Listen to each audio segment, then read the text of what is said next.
What are some things in a general pickup artist mindset and community that are unhealthy for people's inner game?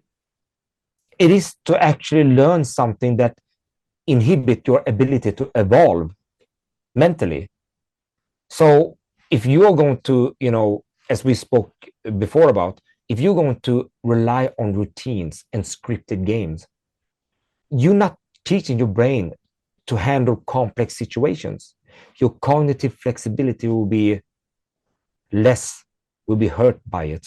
So what happens? Yeah, you're going to create a habit because when you start practicing routines, you go into the habituation process of doing the same thing over and over and over again. That actually, if you want to solely rely on that, you're going to hurt your flexibility. So I mean, a lot of guys to hearing this is are probably, you know, can recognize this situation that when they're not doing game, they are way off the chart as in a negative way. They just have to stick to that routine based thing, saying the same things, using the same jokes, using the same flirtatious techniques. Otherwise, they just can't survive socially. And I think that is very, very harmful. We need to teach guys to have cognitive flexibility. That means that they need to be able to comprehend any conversation with anyone, including hot women, of course. And in order to be able to do that, well, they need to practice with strong intent. But that is what I believe is what they have to do. Scripted games and routines are very harmful. That's what I believe. Yeah, no, I can agree with that. In fact, I think for me, I think it's guys need to decide what they want out of the industry. You get, or over the years, I mean, I've seen thousands upon thousands of guys like go through to work with dating coaches, and certainly over the years, there have been coaches that have essentially said to guys whose mindset was that they wanted to have relationships or they wanted to get married one day and have kids. They've had coaches say to them like no, no, no, no, you want to be single, like don't get into a relationship, have a dating life, sleeping with women is the ultimate aphrodisiac. That's what, makes you a man, and all this sort of, malarkey and stuff over the years. Um, and I think unfortunately what I have seen is then that guys have been essentially sold the idea that they must always stay single. And they kind of lose this critical thinking of like, is that actually what I want? Do I want to just be single forever, or do I want something more? And do I want to be just running around the street, for years upon years and stuff? I mean, I've known many coaches who have been and gone from the industry, not with passing away, but with actually, they've had their fill of working within it, and they've gone, you know what, I want to move on, and if I stay in this pool or this industry, or I'm just staying around the people who just want me to be single, then I will never find a relationship. And I think there's very few coaches out there that kind of openly say, like, I'm in a relationship, I'm happy, or we've been together for years. And in fact, like one of the things that I really admired for you, Ice, with you saying that, you're married, which is, I think, fantastic that you had whatever the experience is, what you wanted from the dating industry. But at some point, or maybe it was a gradual thing, maybe it wasn't you just woke up one day and you were like, you know what? I want to be married now. But it was a decision that you'd made that you were like, you know what? I don't want to just be having short-term flings with people forever. I want to have like a best friend, or however woo-woo you want to kind of go with it. But you want someone who's a bit more than just an overnight thing. And yeah, I think again, like over the years, you just have guys who believe like, well, when they come into the industry, that is the must have, that to be part of the industry, you've got to only want just to be single and sleep with women. And when you get coaches that essentially encourage that, and don't get me wrong, I mean that's their lifestyle, that's what they want to do. I mean, I've known coaches over the years that absolutely love the party life. They thrive on it. It's, part of their identity. But that's the thing, though. It's their identity. It's what they wanted out of life, as opposed to where you've got a guy who has a very normal 9 to 5 job, or he has his own thing, and he's looking for something that little bit more substantial. And why having like long term and short term dating strategies is I think a really important thing for guys. So at least then, if they're going to a dating coach who's teaching them how to meet women, how to have that dating life that you want, how to sleep around, is great and all. But I do think guys need to then consider how much of that terminology, or no, ideology is I think the word I'm looking for. How much of that do they want to adopt? Do they want that kind of like single dating life, completely, or do they just want to take what they need to from that dating coach who's going to give them that confidence that then they can go back to normal life, they can go back to their 9 to 5 jobs and whatnot, but then they can apply the skills that they've learned to actually meet people and have the dating life that they want.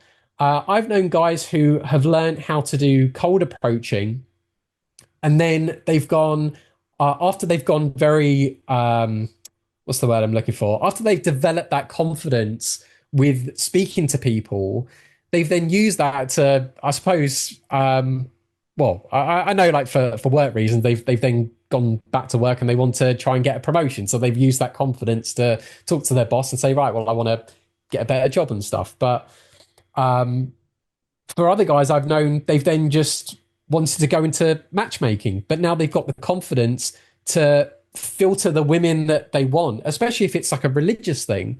So I've got friends from all different cultures and backgrounds. So like Jewish, Muslim, Catholic, and so on. And some of them just want to meet people from those backgrounds. They don't really want to be walking around on the street and going like, well, it's going to be a bit of a lottery to, find someone who's got maybe the same beliefs and stuff as me.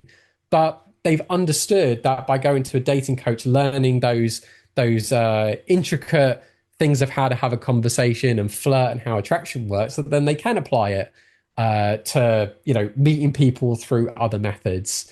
Whereas you'll have a dating coach that might then disagree with that and say like, no, just only meet women through the street. But that's also very easy for a coach to say that when, and I know a lot of coaches will be okay with me saying it because they're all kind of like friends and clients. But I mean, a lot of them kind of live like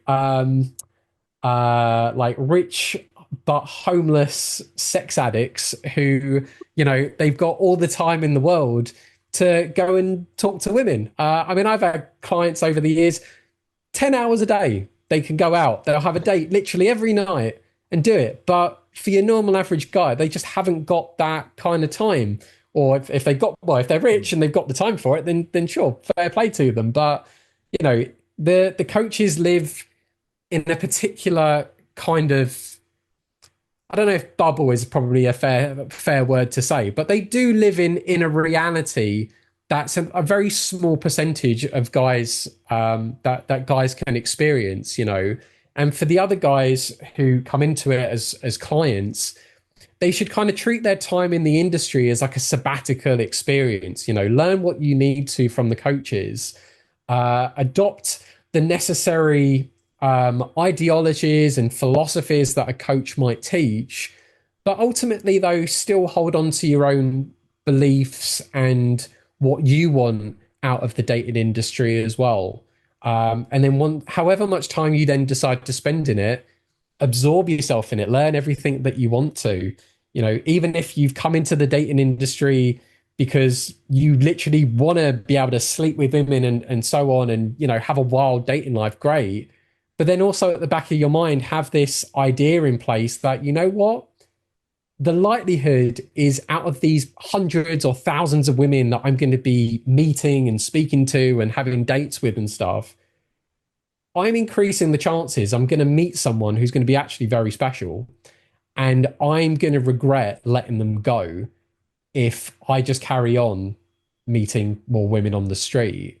And I've known that also to happen with many coaches who they believed, and it made them very unhappy afterwards as well, but they believed that in the industry they had to stay single, that it was just Mm. part of the requirement of the job role that, you know, if you're going to be a dating coach, then you have to be single and you have to just constantly keep meeting women.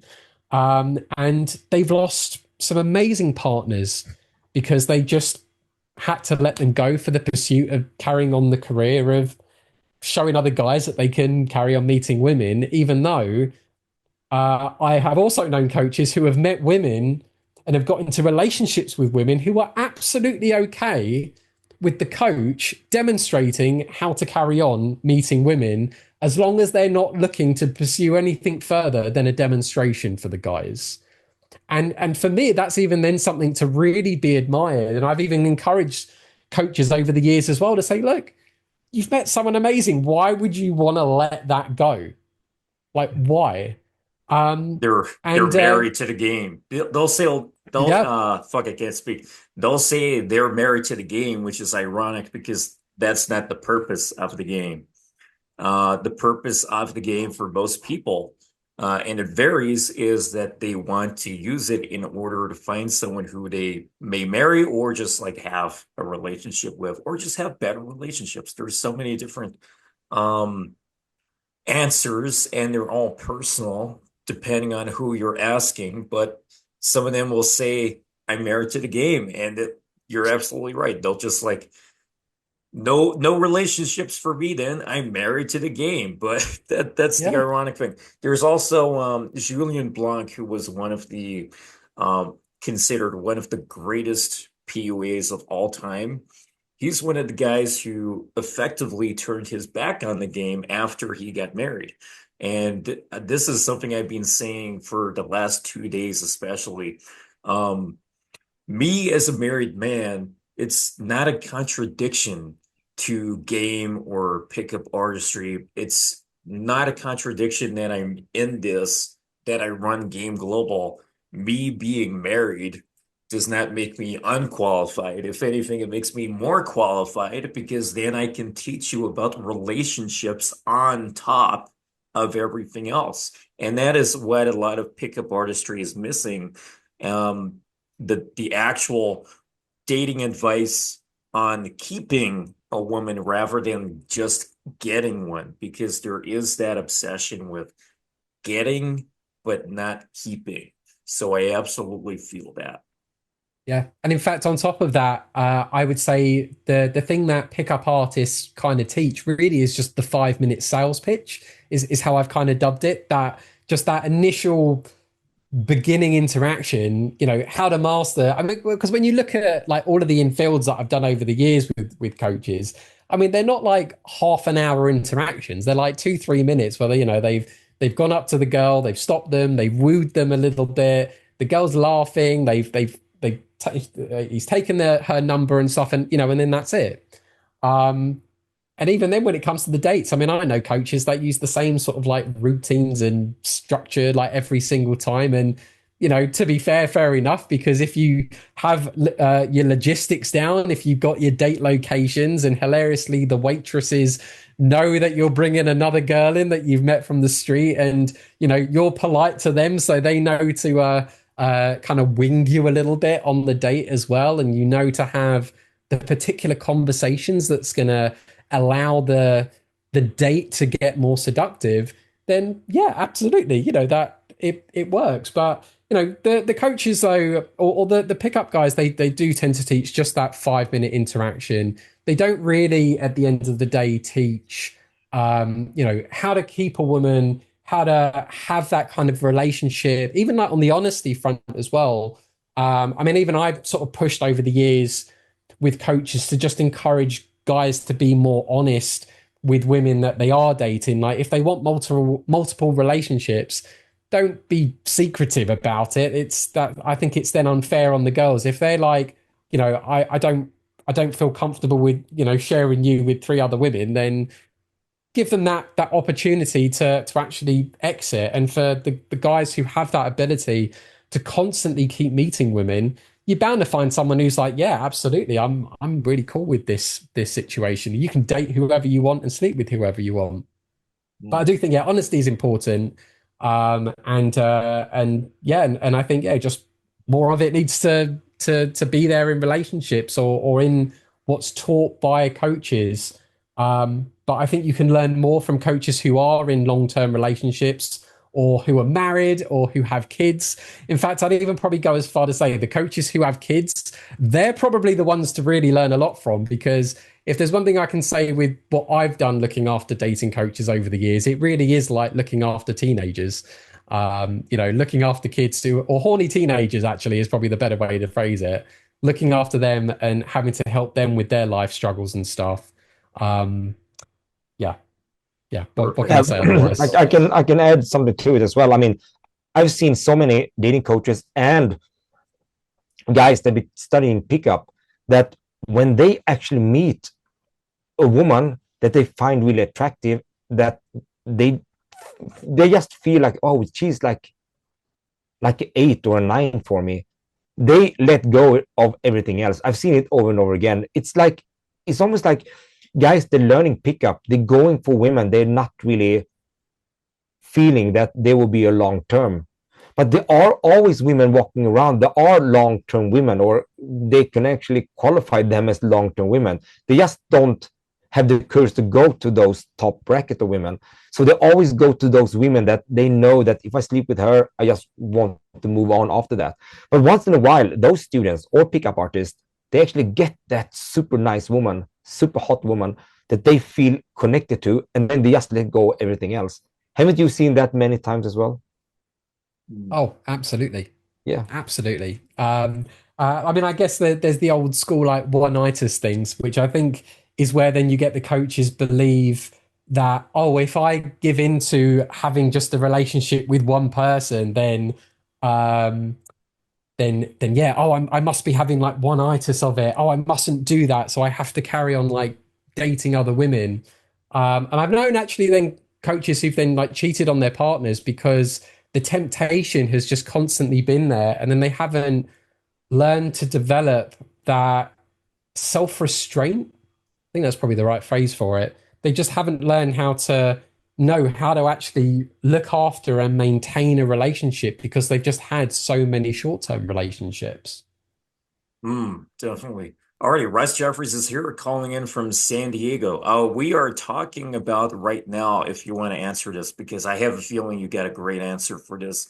What are some things in a general pickup artist mindset and community that are unhealthy for people's inner game?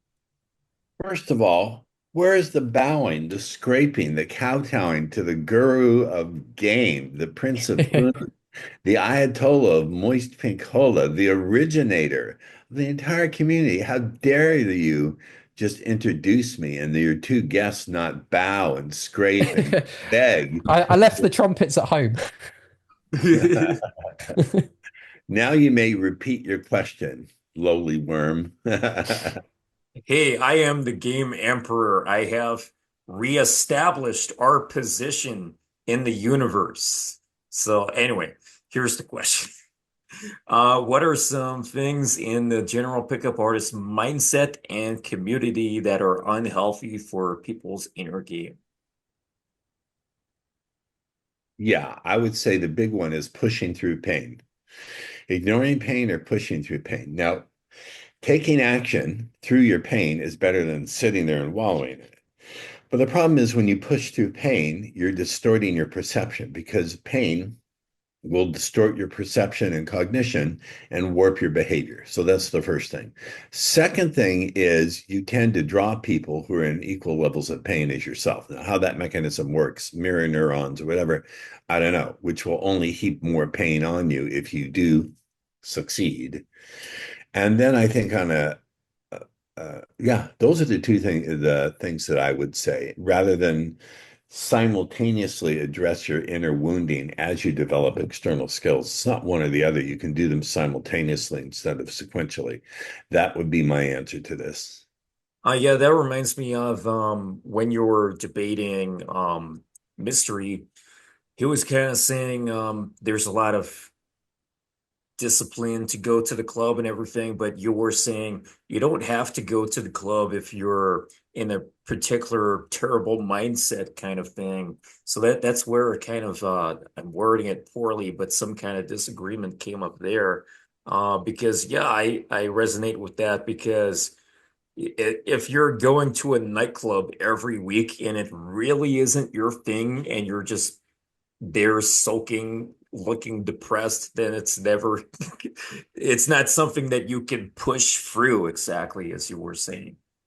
I think there's a certain lifestyle that goes with it that's not sustainable if you have any depth to your character. If you really want to get good at misery and mystery method, or any of those methods that are really heavily leaning into bars and clubs, then you have to take on that kind of culture. And my clients, at least, have better things to do with their lives than hang out in bars and clubs, even one night a week, what to say, five to really polish their skill and get multiple repetitions. But if you happen to fit that prototype or your stereotype or avatar and that's what you want to do, okay, go ahead and do it. But I certainly wouldn't do it at my age. And most of my clients are in their 40s or even in their 50s, and they're not going to do it. If I walked out of the club at 66, I would likely get thrown out, and rightly so.